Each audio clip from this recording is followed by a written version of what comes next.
Hello and welcome back to RM Cookbook. Today I'm going to show you how to make a fish curry using Rui fish. This fish is from Asian subcontinent and it's a freshwater fish.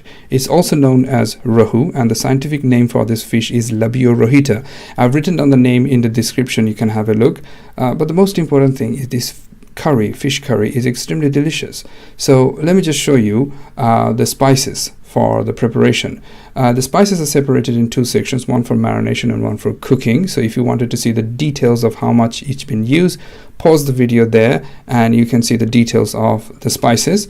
We also need for this preparation 2 medium-sized potatoes, some cherry tomatoes. These cherry tomatoes are extremely fresh from our garden, and a large size onion. You can also use normal tomatoes, so you don't have to use cherry tomatoes. Here you can see the fish itself. The head has been cut into 2 pieces and few other pieces of the fish. It's a very oily fish, so it's rich in omega-3 fatty acid. It is also a good source of vitamin A and D, and also a good type of protein which is very low in fat. So essentially it's very healthy for you. Now, to prepare the fish, we need to first marinate the fish. Otherwise, what's going to happen is, if it's not properly marinated, it's going to taste very bland when the curry is prepared. So make sure you put all the spices on top of the fish, and after that you need to rub the spices all over the fish, making sure that the spices gets into all nooks and crannies of the fish. At this point we need to be very careful that no sides or places are left empty without the marinations. One thing I forgot to mention, the fish has been descaled and washed previously, so it normally doesn't come from the shop scaled and cleaned. So you need to make sure that the fish also been descaled and cleaned while you're preparing, and washed thoroughly. Now, while the fish is being sitting aside with the marination, we just prepare a frying pan for preparing the fish. You can see me, I'm using a heavy bottomed frying pan. To that I have added some extra virgin coconut oil. The reason it's a very good frying oil purely because it has very high melting point. Which basically doesn't allow the oil to oxidize too much, and it's less in free radicals while you're having food which needs to be fried.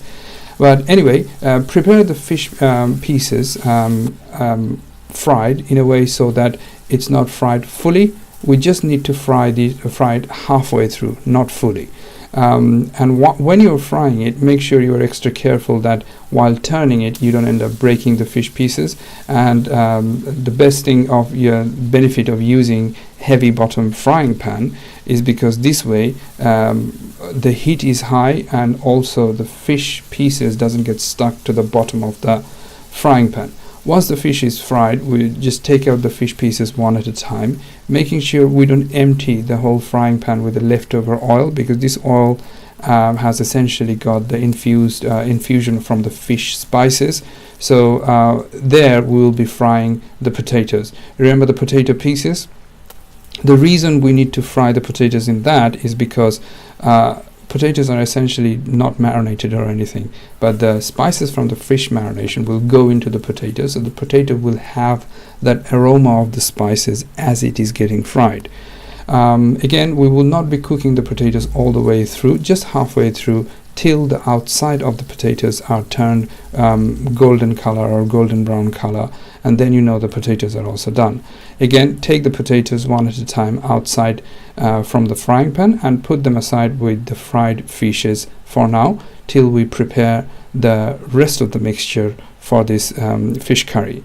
Now you will see me soon in the frying pan. This is again the oil left over from the fried fishes. This is not extra oil added. I just added some cumin powder from the cooking spices and some whole garam masala. The whole garam masala essentially contains bay leaf, some cardamom, some cinnamon, some clove. So that's essentially your whole garam masala.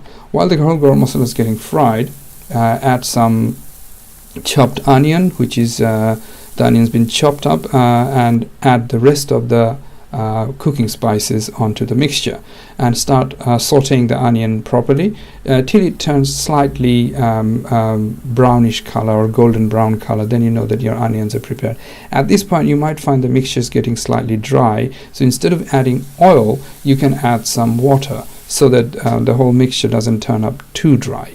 Here, when the onions are slightly golden brown, add some green chili if you like the flavor of the green chili. I'm just adding it for the flavor. So if you don't have to add that because you already added some chili powder to the mixture. To that we'll be adding our chopped tomatoes. Now, because you actually added tomatoes, which are slightly bigger pieces of vegetables, they need to fry thoroughly. So again, at this point, if you see the mixture is very dry, you can add a little bit of extra oil so that you actually help the frying of these vegetables. Now, when the vegetables are getting fried, we have previously prepared half a cup of rice. The rice has been washed and drained and put aside. Now, that half a cup of washed and drained rice will be adding to the vegetable mixture. Now, again, you just added this rice. We need to fry this rice with the whole mixture of vegetables, onions and tomatoes, so that the rice also absorb this infusion of these various vegetables. But you will find that rice takes lots of oil to fry. So instead of adding extra oil, what we'll be adding some water to help this process of frying this rice.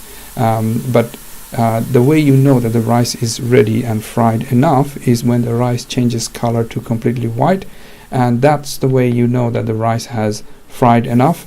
And that's the point you need to consider bringing in your rest of the mixture, which is basically the previously fried fish and potatoes. Now, again, when you put the fish and potatoes to this mixture, be extra careful so that you don't break up the pieces. And when you have put this fish and potato mixture, spread them up evenly all over the place, and add more extra water. This water will essentially help in cooking process of the whole thing. The amount of water you add should be just enough so that the fish pieces and the potatoes are sticking on top of the water, not submerged completely. So as you can see over here, not more than that, otherwise it's going to be too watery curry. And cover the whole mixture for 5 to 10 minutes at medium flame, and after that your dish should be ready, as you can see over here. And this is how you essentially make a extremely delicious, very popular dish made with Rui fish. And Asian subcontinent, this dish is known as Muri ghonto.